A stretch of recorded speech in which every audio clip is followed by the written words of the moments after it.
welcome to Team Building Exercise Season 2.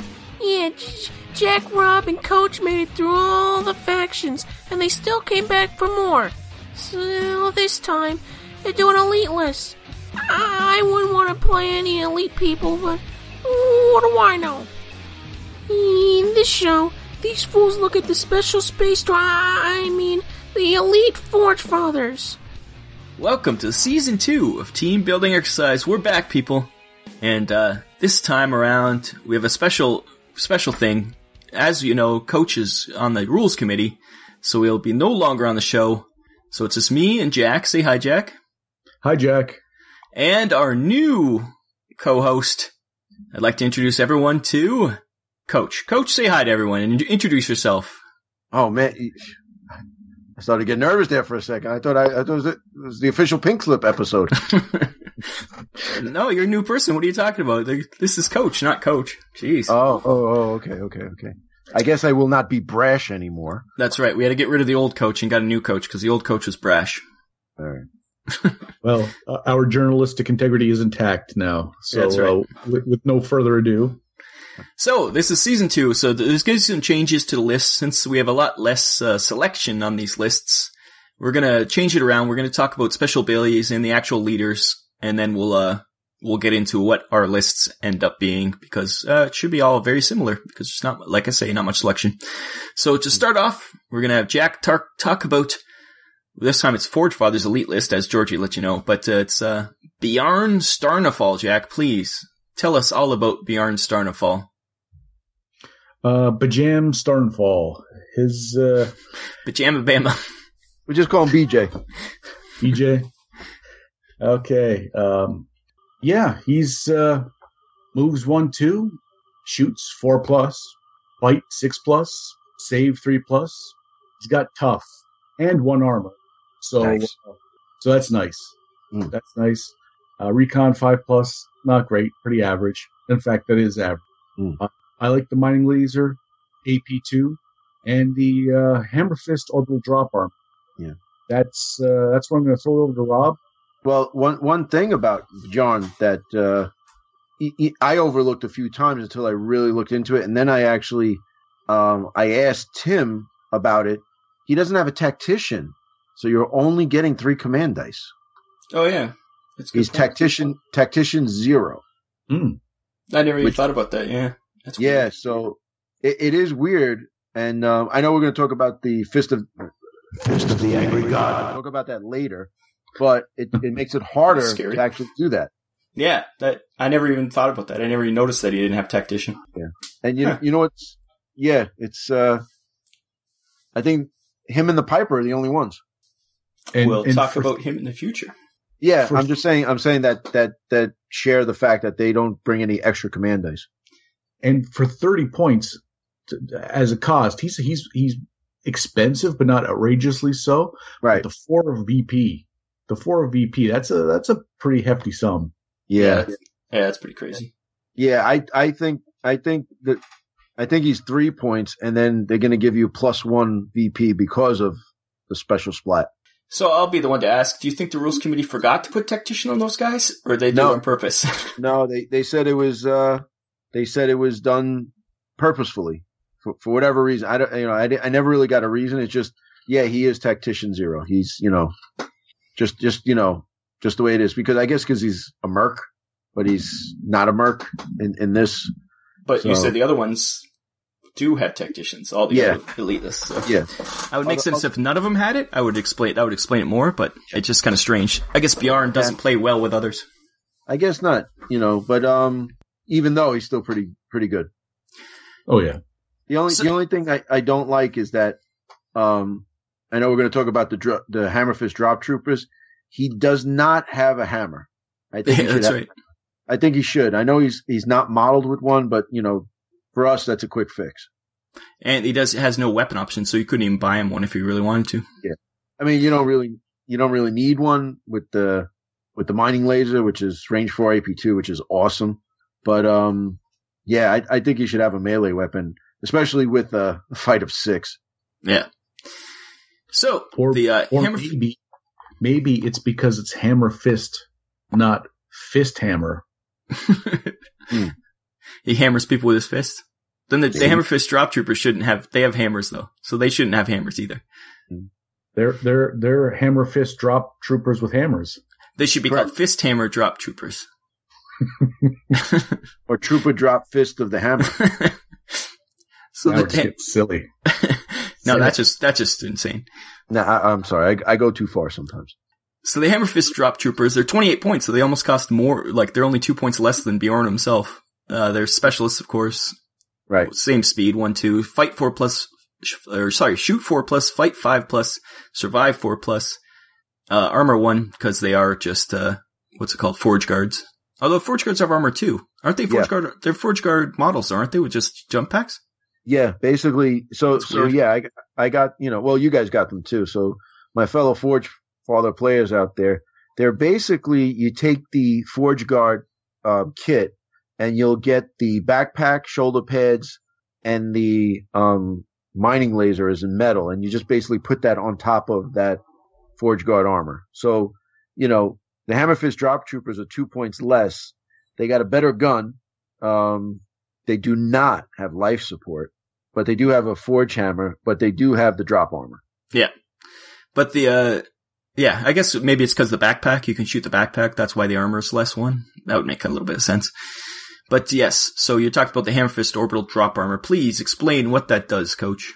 Okay. And also just, real quick, that the drop armor is, it's pretty cool. I'm going to go over the rules that they use it, but for the rest of the game, when they come down, the hammer fist drop armor counts as having a jump pack. So that's pretty cool. They have, they're like, other than the enforcers, the hammer fist drop troopers are the ones that have jump packs, which is pretty good because, as we all know, the Forge Fathers are not that mobile. So, Forge Guard is a 1-1. These guys are 1-2 with a jump pack. So that's pretty cool. That's true. They're faster than Forge Guard too. I never noticed that either. Yeah, but I think maybe because they're only 1 armor, so that maybe makes them faster. Their armor's tinfoil instead of the heavy duty stuff. Pretty much. So, but there's some cool rules with the hammer fist drop armor. So if you look in the main rule book, it's going to go here. I'm going to kind of paraphrase it though.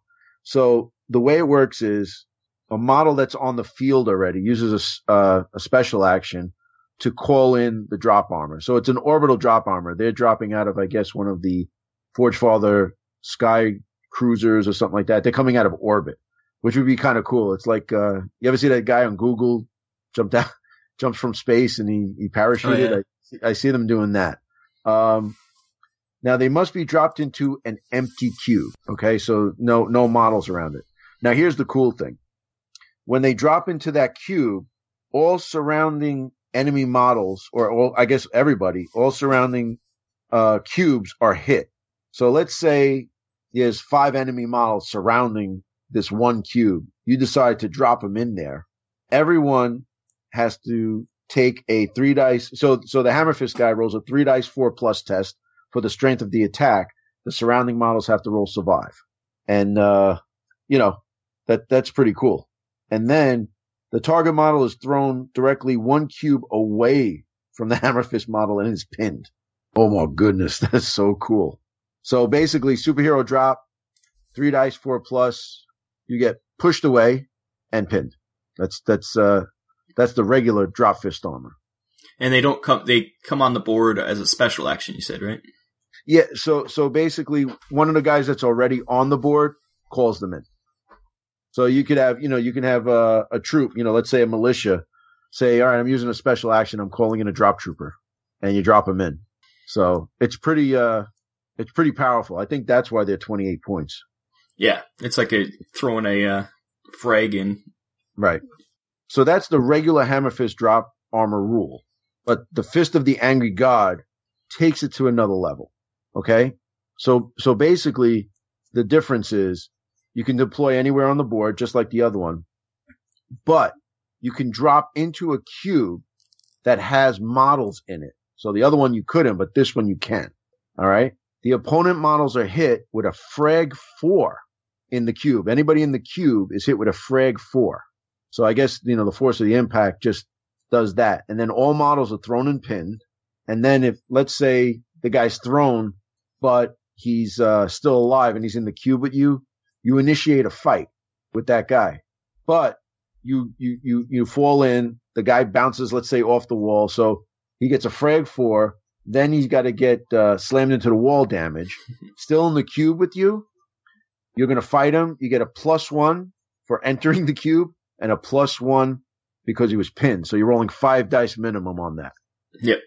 Yeah. So that's pretty cool, man. A guy dropping in there. Now they got, let's say the Hammer Fist guy's got a 5+ fight, but you do have your Forge Hammer, which range 4 AP1. So the regular Hammer Fist drop armor rule is pretty good, but the splat, Bjorn's splat, is just taking it to another level. Yeah, it's pretty awesome. Yeah, I like it a lot. It's actually better than throwing a grenade. Yes. If all of the elite army lists, the leaders, all had comparable splats, that would change the game when you decide to go with, when you said, okay, let's do some elite lists. If they were all that powerful, that would be nice. Yeah. They're not, but I think it kind of evens itself out, because if you look down the list, everything is expensive, and his Bjorn's Fist of the Angry God is such an awesome special rule, but depending on how many Forge drop troopers you take, once you take them, if you take 3, take 4, take 2, once it's done, that's it. So yeah, all of a sudden the splat becomes useless. Right, the splat is useless, and then again, you got to roll splats, and he's only a tactician 0, so you're only rolling 3 dice. So it's great, but it's luck of the draw, man. And you got to decide if you want to hold a guy off for a round until next roll to hope to get a splat, so you do the damage, or bring him in and not to be able to do the same amount of damage. Right. Well, we did this on Family of Gamers a while ago when this book came out. We did a battle report. It was myself and Hot Dice. We were doing Asterians versus Elite Asterians. So he was taking the elite list in the book, and I was taking this. And round 1, it's like I got lucky. I rolled like 2 splats, and I brought the guys in, and it is devastating. You got 4 guys, and you drop into that cube with them. Frag 4, throwing them all over the place, banging them into walls and stuff, and then fighting them, getting 5 dice to fight them. It's insane, man. It's insane. So, and now, when the guy's pinned, he could stand up for free, but he can only survive. So you got a real chance of doing some huge damage of dropping in the right place. But, Forgefathers are the best, so they should be able to do that. in my humble opinion. In your humble opinion. Yeah. Yeah, so that's pretty much them. They're tough guys, and I don't know if there's anything much more to say about the drop ability. No. What do you guys think? Too much, or is it good, or you like it? What's your? I love it. I know it's powerful, and I can't wait. It's kind of a one-use thing. You have to really do your damage then, and then, well, of course, then there are just super good troopers on the ground, but yeah. They're got a 5-up fight, but they're still armor 1. And Bjorn's got armor 1 and tough with a 3-up save, so he's pretty survivable. But he's got a 6-up fight, so it's funny. It's like you could, if you don't alpha strike and do all that damage, you got to maximize the damage right away, because if not, you're in a world of hurt, man. You're behind enemy lines. You're pretty much at that point. You're just a steel warrior. Like you have the same stats as a steel warrior. So yeah, basically. Slightly better weapon. You have AP2 instead of AP1, but right. And you got the Forge Hammer, but right. The Forge Hammer, but if you're stuck in combat, you can't do nothing with the AP2. I guess maybe if you wanted to run away, turn around and shoot the guy, you probably have a better chance. Just with with the armor 1 and the 4+ on the Hammer Fist, and then the 3+ and tough with armor on Bjorn. So that I think that would be the way to go. Get out of dodge, turn around and shoot them with that cool gun. So you could drop in and you smash them all away from you, and then use a shoot action to shoot somebody, right? Yeah. That'd be kind of cool. Yeah, that would be cool. Or a move action to move in and punch someone, yeah. Yeah. Or move dice, I think with the regular drop troopers, though, without the thing, the Hammer Fist model is then marked as activated. So when you drop in, that's your whole activation. Yeah, but then you can use command dice, right? Well, yeah, you can use command dice. But what I'm saying is when you use the Fist of the Angry God, you're initiating a fight right away. So it's, but then you would end right there after the fight. But there wouldn't be a fight because they'd all get knocked out of your square unless they hit a wall, right? Well, yeah, that was like when like I said in the battle report, like I spread everybody out, but one guy hit it because I was doing it in the deployment zone. He hit the back wall and then bounced right back at me. Yeah. So that's why they added that fight thing because that could happen. Yeah. Yeah. So, but like I said, you're getting 5 dice, so that's pretty cool. Well, I think that explains it all. Want to take a break and then we'll come back and actually do our lists. Sounds good to me. Sounds good. Okay. Yeah, alright, enough already. Now on to the commercials.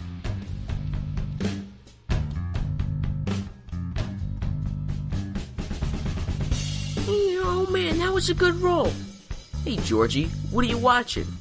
Oh, I'm just watching a video on Family of Gamers 777 on YouTube. What kind of videos are on their channel? They have hobby videos, live streams, Deadzone and Warpath battle reports, and tons of other great stuff. Oh cool, I have to check them out. Remember, that's Family of Gamers 777 on YouTube, the hub for all things miniature wargaming.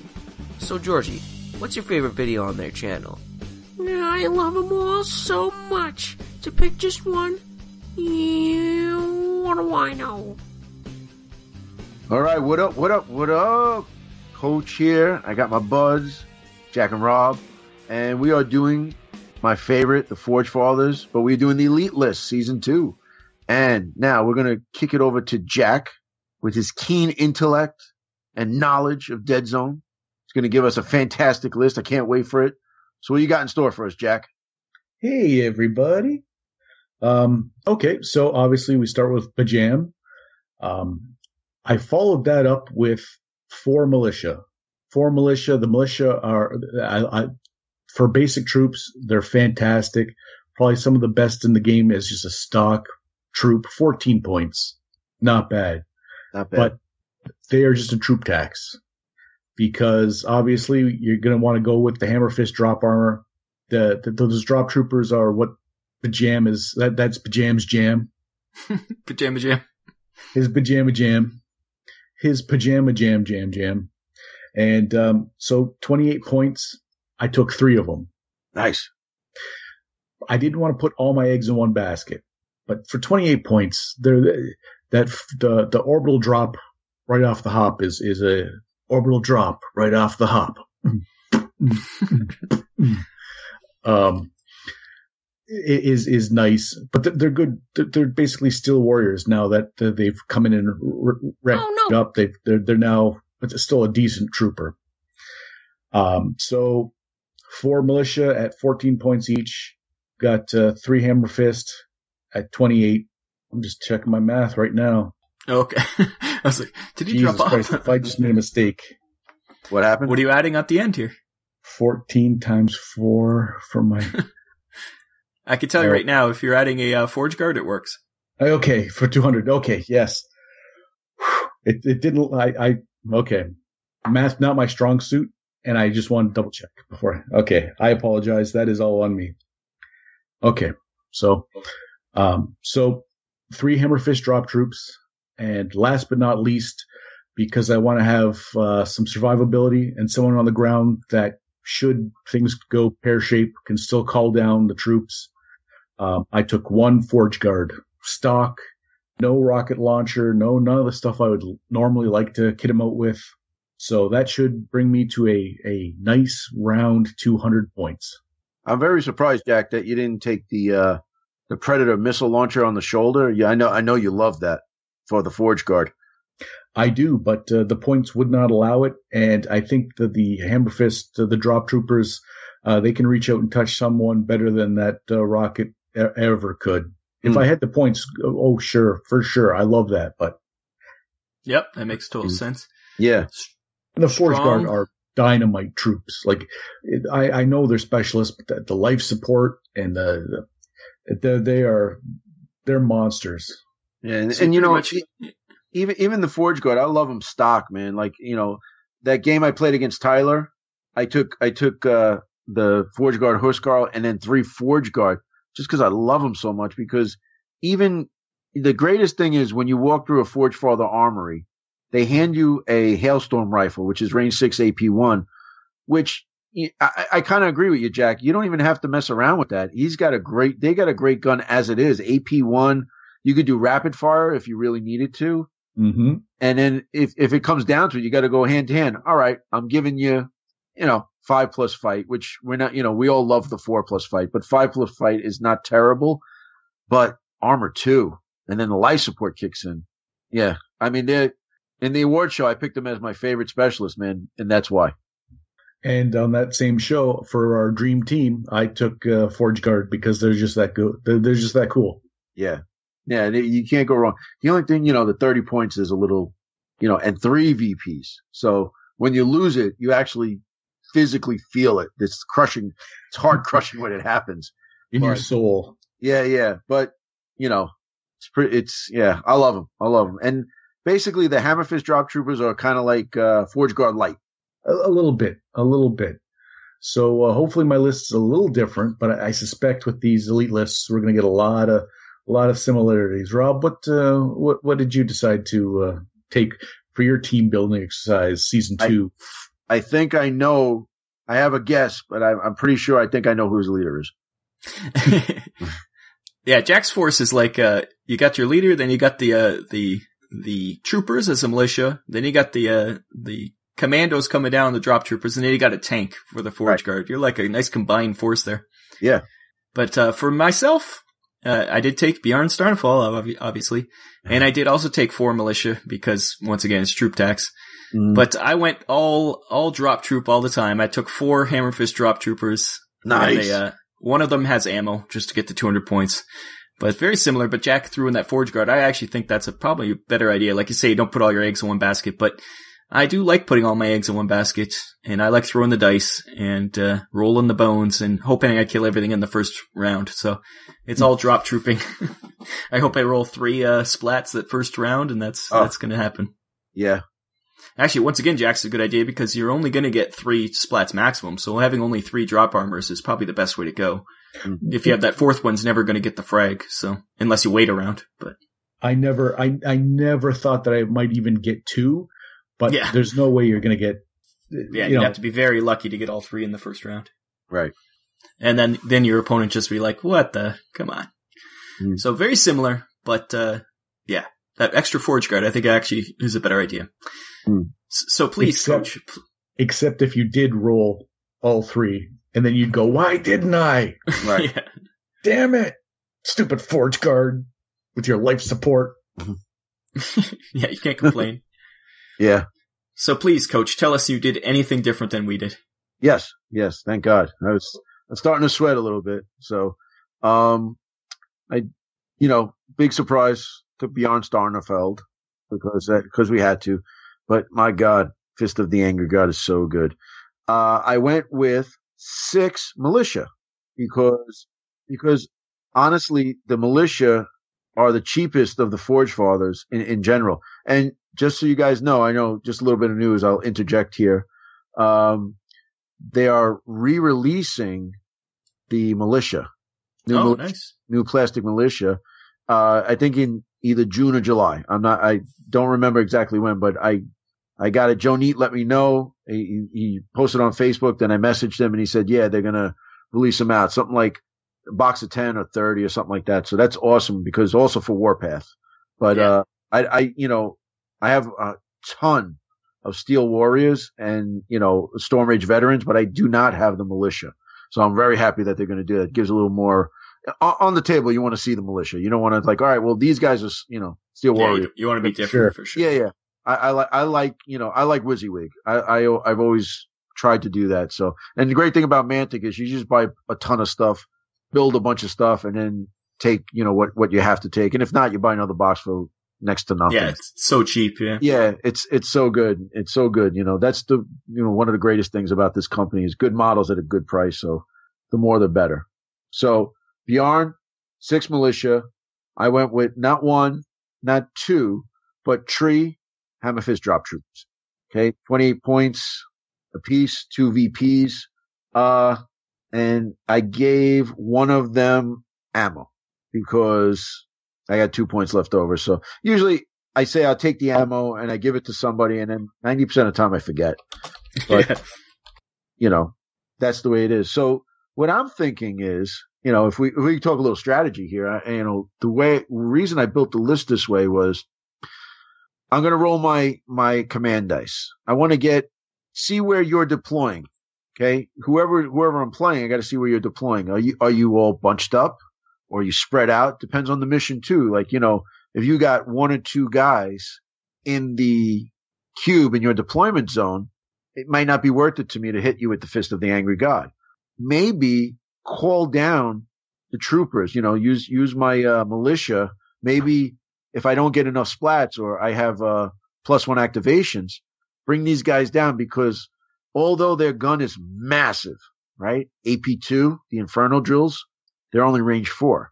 So this might be, the drop armor might just be kind of like dropping them off advantageously on the board where I get a better shot at somebody, or I can move myself up to get to an objective quicker. So maybe I could take that objective over quickly. You don't necessarily have to do the alpha strike. Now, you see Fist of the Angry God and you're like, oh my God, I can't wait to do that. But pick it and choose it. Maybe that's why he doesn't have the extra 2 dice. You can still call your guys in without any splats. They might not be as cool as Fist of the Angry God, but you're bringing a mobile force, and also they're jump packs. So even if these guys, I know Rob likes to take his pulse bombards, knocking me off the 2nd or 3rd level and I'm falling to the ground, but I got a jump pack. So I'm good with it. You know what I mean? It's, or moving across, 2nd level, like, all enforcer, like. Right. Getting mobile. Making them more mobile than they're accustomed to being. Yeah. So just imagine like Forgefathers with movement. That's crazy. Yeah. Crazy. It's crazy talk. Dogs and cats living together. But, so that's the way to think about it. You don't necessarily have to have all 4 guys drop in behind enemy lines. You might just put them in a position where I want to put them here. So instead of moving them, maybe instead of moving 4 squares, I deposit them there. And the bonus is somebody's around. Well, they're going to get blasted and thrown back. So, without using the splat. So it's very, when I first read it, I was like, oh my God, Fist of the Angry God, only 3 command dice. What if I don't get splats? But if you read the the Hammerfist drop armor, any dude could call him down.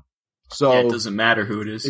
It just takes a special action. So, you got a lot of versatility here. So that's why I went with Bjorn and the 3 guys, because depending on the splats, even if I don't get 1 splat, which is very likely, but let's say I don't get 1 splat, I got 6 dudes to call them down. Now, what'll happen is, my luck, I'll have the 4 dudes on the field for the first turn, and the next round I'm going to roll 3 splats, and I re-roll them, and I'm going to roll 3 more splats. So, it's tough. But it's already built in too. If you lose Bjorn, you don't lose any command dice. So I know that's I'm really, really trying to pour perfume on a pig, but you're not losing anything. You're just losing, you're giving your opponent 4 victory points. And we'll be right back. Enough of the list already. Now on to the commercials. Quiet down, boys. I'm trying to listen to Deadzone the Podcast. Oh, hi. I didn't see you there. My name is Hiroku, and I'm your friendly neighborhood Plague Lord. Why, yes, I do enjoy listening to Deadzone the Podcast at deadzonegame.podbean.com. Even if it is hosted by 2 pathetic humans destined to be part of our glorious plague. Was that gunfire? Damned enforcers are always interrupting my podcast time. Don't forget to go to deadzonegame.podbean.com for all your Deadzone listening pleasure. Now, to destroy these damnable enforcers.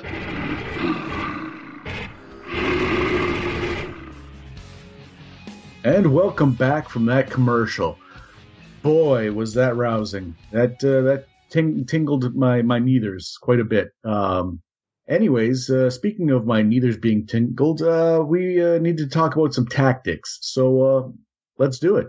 Even though you don't use Fist of the Angry God, it makes a mobile drop force of Forgefathers Kind of like the drop troopers out of the when the GCPS come out. They got those guys that kind of drop in and just set up shop, and you give them a sniper rifle to start raining fire and hell upon you. So right. So you're saying you got to choose your opponent. If you've got they're in their deployment zone, each square 4 deep. Oh, sure, you blast in there. But if it's a small elite list, it might not be what you want to do. Get in there. Maybe you want to just try and land somewhere where you can get whole model shots. That one extra dice, but yeah, it makes all the sense in the world. Yeah, and also I just thought of it too. Like you were saying, say they're all bunched up in there, and I have Fist of the Angry God, but say I don't get it, but I still want to kind of alpha strike you, and you got 2 cubes with 4 guys in each. You just drop close to them, and with the regular Hammer Fist drop armor rule, it's everybody in the surrounding cubes. So you're going to blast them back anyway. Yeah. So it's not as strong. It's not a frag 4, right? But it is basically, it's like, it is frag without being a frag. So, 3 dice. You can still damage them. Yeah. 3 dice, 4+. Everybody takes that. And then they all get knocked back, pinned. So if worst comes to worst, I'm pinning at least 8 models. Yeah. You're suppressing 2 squares at least. Right. Right. Yeah, no matter how everybody's laid out, you could suppress the whole army, really. Right. And it's just, it's cool. So, I mean, I just can't wait for these guys to be in the regular Forgefather list. Oh, here we go. No, I mean, just to take 1 or 2 of them in a regular 200-point game, I get some Brockers in there and stuff. So, because like you said, the elite list is like an elite force. So you're only taking, we only got 5 guys to choose from. So, it's very confined. It's like a very constricting list, but you got to find a way to make it work. So I think that's utilizing both Fist of the Angry God and the drop armor rule. I mean, I love it. When I was playing the first time, I really didn't come up with all that good stuff because we were just kind of, we were taping what we were doing. We were just kind of testing out the elite list. We only just got the book recently and made the battle report. But now when I see the versatility in it, I'm very excited to get them back on the table and start wreaking havoc, or it might not work and I get wiped out. So that's the whole point of playing the game, to see if it works. But I think, for me, that's the way I would do it. What do you think, Jack? Is it, you have like another way you try it, or, cause I know you took with the Forge Guard and things like that. Is there something different you would do? The Forge Guard was just so I'd always have 1 foot on the ground. That's always something, to call down if I need that one guy. A pulse bombard can take out militia, and then what do you do, right? So, but my question to you two is, we had to take militia basically as the troop. There's the Steel Warrior, but as a troop tax, 14 points is peanuts, right? Right. But would any of you, if you could have, would any of you decide to Brock out? Hell yeah. Would you have went with the Brockers? Yeah. A little, yeah. I was, when I had to try and make the list, I was like, for me, the militia are all right. Again, 14 points. They're damn fine troops, but given my druthers, I probably would have Brocked out. Yeah. Well, I think, this is an elite army list, and the Brockers are almost like a second-class citizen in Forgefather, the hierarchy. They're the lower caste.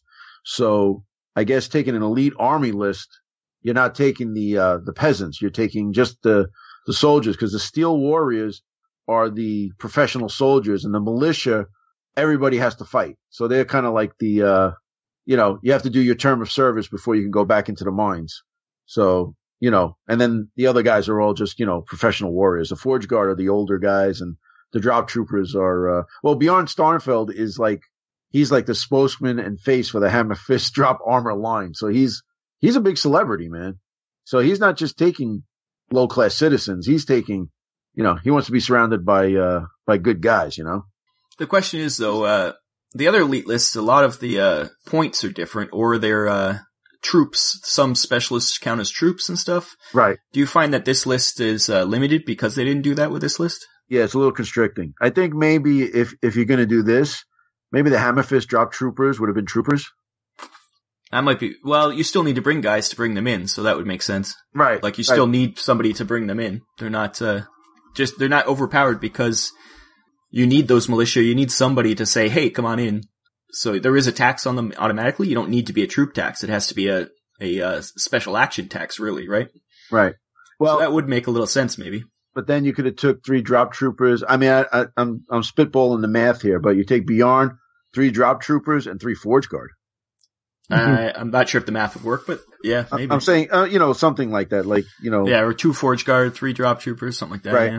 and then maybe 2 militia or something, whatever. Or a missile launcher or something, yeah. Yeah, and just do that, and then, hopefully you get a splat, or, That might open it up to more variety, because like Jack said, you're pretty much taking the militia. Why bother taking a Steel Warrior? You're paying extra money for just a troop tax at that point. Right, you say, if you make the drop troopers, then they would make more creative lists. You could have Forge Guard in there. You could have specialists like the Steel Warrior specialists with certain weapons and stuff.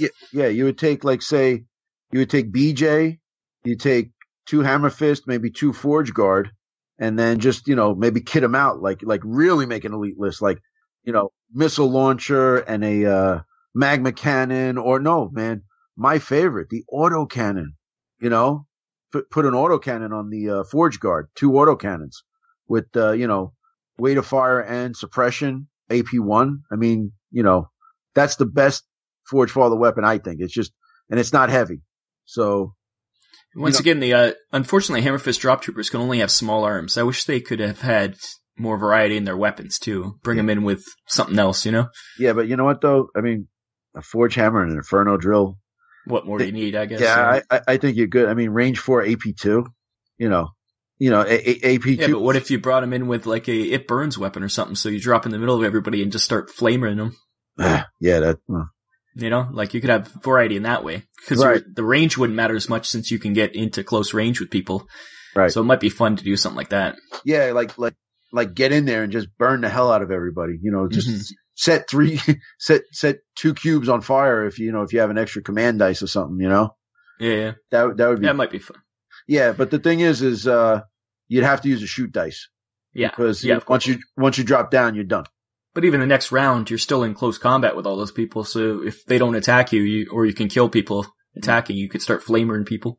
Yeah, and also too, I mean, if you go late, you're probably going to go again because with this little I mean, what do we all have? Like, I think I had 10.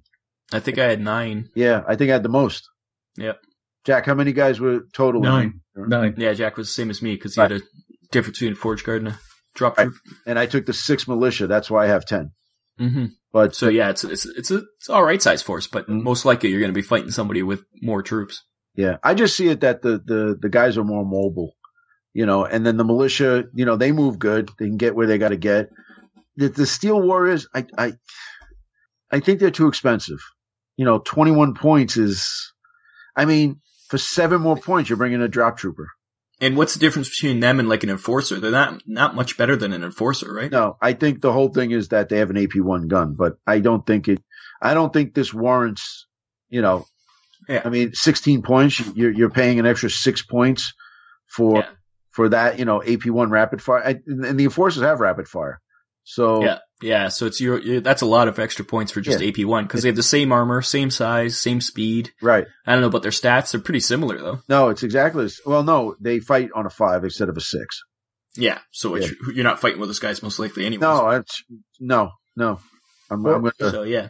Or instead of comparing the apples and oranges of different factions, if you just looked at the militia and the Steel Warrior right there, the 14 points of the militia, the 21 points of the Steel Warrior, the difference being 1 armor for the Steel Warrior and 1 better shoot stat. We must have discussed it in season 1 when we talked Forge Fathers, but it's hard to justify the extra points. I think I did. Yeah. When I made my list, I did go Steel Warriors, but I went to Steel Warrior Specialist. Never mind. But either way, even him though, even the Steel Warrior Specialist, when you take an Enforcer Specialist, he starts off at 16 points. Yeah. Yeah, for sure. I think they should be more in line with the Enforcers. That seems really expensive for just a Steel Warrior. They're not particularly great. They don't have life support. Like, they don't have really something killer like a Forge Guard. And if you take 2 Steel Warriors for the same price, you take 3 Militia. Yeah, right. I'd rather have 3 Militia for sure. Just for troop tax. Yeah. Yeah. But that's, I think 16 or even 17 points because they have AP1. I think that'd be an alright number for those guys. I think they're a little bit better because of maybe 18 points. Because they're a little bit better, they got a better fight stat and they got an AP1 weapon. So, 18 points. I think that would be sufficient. Yeah. So I think that covers most of it. We covered all our lists. We covered the special rules and we covered some tactics. So I think that might cover these guys. Yeah. I don't know if there's anything else to say about them. No, and then we didn't take the Steel Warrior Specialist for the same reason we didn't take the Steel Warrior. Yeah. And it's the same as what we did in the first round. It's because why would you take them when you have drop troopers? Yeah, exactly. And then also the items and stuff, the items that you can take are basically in line with everything else. Yeah, they're the same as normal. Yeah. So it's not, it's not. That's in the future for future elite lists. I hope the rules committee, if we did know someone on the rules committee, would actually think about doing, like we said, to changing it so that the points might be slightly different, or they get slightly different prices for items, so you can change it up a bit. Right. There's a reason to take the elite list a little bit more instead of being forced to take it because you just want those drop troopers, right? Right, or maybe add some kind of crazy items or something. Something different. Yeah, right. That you can't, give it some flavor. Right, the elite list will be able to unlock a different armory than, say, the regular force, something like that. Yeah, these are all good suggestions. You should write them down and send them to the rules committee. Nah, they don't listen to us anyways. No. Well, you guys don't know what they're talking about anyway, so. That's true. Who knows what the other elite lists have. We haven't even discussed them. There's a whole world of possibilities ahead of us for the rest of this season. Let's not dismiss the entertainment value of us discussing these things for the next 6 months. Well, we also have all of Infestation and then Nexus Psi. So, and out of all the lists, I was the one to choose this one. Of course, I was going to choose the Forgefathers, of course, but I knew this was going to be the limiting one because of the least amount of choices. But the rest of them have a little bit more. I'm not going to say better because honestly, I'll run this list. I love these guys, but they get a little bit more variety that you could choose from. So. I think basically we had almost the same list with a little tweaking to it, but honestly, there's no other way to go. I mean, we took everything but Steel Warriors, and we all felt this way about Steel Warriors and didn't take them. So the next few lists will be a little bit more because there's a little more variety in it, and it'll be cool to see the differences in lists because there's more choices. Speaking of next few lists. Jack, I believe it's your turn. What's your choice? Now, I'm sorry, Jack, I always cut you off and I hate to do it when I do. But no, you don't. You love it. No, you don't. Because I hear Jack go, don't cut me off again. Are we going to do only Infestation, or can we also Jack's pick from Infestation and Nexus Psi, or are we going straight Infestation? Well, Nexus Psi, the only difference is that there's a veer-myn list. I meant Plague. So we have to use those guys. And Enforcers will have 2 choices when we get to Enforcers. So that'll be more variety for Enforcers. Okay, but, yes, Plague list. They have a Plague list and an Enforcer list. That's it. There is no veer-myn in Nexus Psi. Jack, you deserve a Purple Heart. My edict is that when we get to the faction, if there are more than one option, then we can make a list with one or the other. That way, one of us could bring one and another one could bring the other, and it opens up the discussion more, and it'll make the second season the same length as the first. Well, and the only team that works for is the Enforcers. They're the only one that has 2 lists. Right. As of right now, but we're talking months in advance by the time we make our way through, so should you think there's going to be a new book come out for Deadzone? Come on. Oh, you naive boy. It's mid-April right now, so I'm hoping That's for true. the This will take us to December. second wave of the Warpath stuff to get here. So, Jack, what is your choice? Okay. And in the I did look over. I didn't know you were going to throw it to me, but I had looked over the different lists and which one I thought might be interesting, the Elite list. And I kind of, I want to do veer-myn because I don't like the model, but I love the veer-myn. Yeah, I'm going to have to, like, my veer-myn love. I cannot, it's like Valentine's Day for me and the veer-myn every day. veer-myn love. Wasn't that a album? Yes, veer-myn love, do. Veer-myn love, do. Now, I kind of see it as the golden earring, radar love, but veer-myn love. We got a thing called veer-myn love. I think we've hit on the jackpot. All the songs that are similar to have the love in the name, they're just asking to have a veer-myn put on front of But them. it has to have a 2-syllable beginning, and then Tainted Love, veer-myn love, Yeah. Radar Love. I'm sure we can find a whole album's worth. I was made for veer-myn love, baby by Kiss. There you go. Ew. Woo! All That's night. disgusting. So I think we're falling apart here. So let's just wrap this up. wait, but what's the list we're doing next? We're doing the veer-myn Elite list. Yes, we just discussed it for like 10 minutes. Okay, no, because I was just going to say, since I'm on the rules committee, I got to be out. I can't be on the show anymore if we're going to do veer-myn. No, you're not on the rules committee. That's Coach. Oh. You're Coach, remember? Oh, that's right. I'm sorry. That other guy. Thank God he's not. Yeah. Thank God he's brash as brash. I didn't like that guy at all. What a jerk. There's no order anymore. He is a jerk. It's out the window. I've been Rob. And I'm Jack. I don't even know who I am anymore, so. So please do join us next time for the veer-myn. Georgie, get us out of this hellhole. Bye-bye. That's another show down the drain. Why do you people listen to this garbage? I guess if you want the list that these people made, you can go to deadzonegame.podbean.com and you can see a YouTube version of the show on the Family Gamer 777 channel. Yeah, I wouldn't do either, but then again, what do I know?